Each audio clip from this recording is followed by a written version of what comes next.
right, it's Thursday, June 27th, just following up on the SPY. I took a small loss on some calls I just bought the 542 calls at 479. I just exited those at 455, and I reversed to some puts, buying the 548 puts at 277.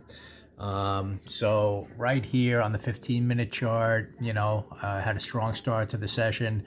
Came down, took out the lows of the day. I discussed how I bought some calls right up here, looking for it to, just take out liquidity to the downside, then start up. It did take out the high of the day. I kind of missed scaling out there. Been watching for 2 bars. Now we're getting the red bar to the downside. So what happened here is from this 3 bar, on the daily chart, we did take out the low of that bar, and then in compound fashion worked up, took out the high of that bar, and now we're kind of failing, to the downside here early on, and we'll see if we come down and take out those lows. And bottom line is, I'm just going to play this, given the price action, that we have a 4-day range here. We hit the top of the range, couldn't break through, and we could come all the way back through to the bottom of the range. We still have a day and a half to go on this weekly chart to turn that red and continue lower if things want to go that way. It seemed like we're heading higher here, given the fact we had the first 2 days of the week couldn't get down there. But you never know, we're failing at the top of this range again, and I know we have a range in here,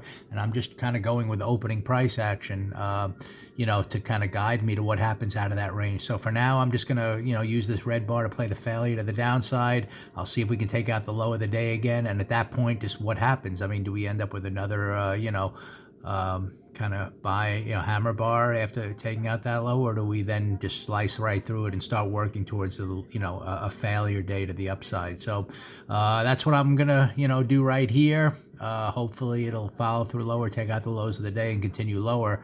And in the end, we are just kind of failing here for 4 days, and maybe starting that downtrend after that weekly reversal last week. So anyway, see what happens here. That's kind of what price action's telling me, and we'll see if we head lower now after trying to move higher early on.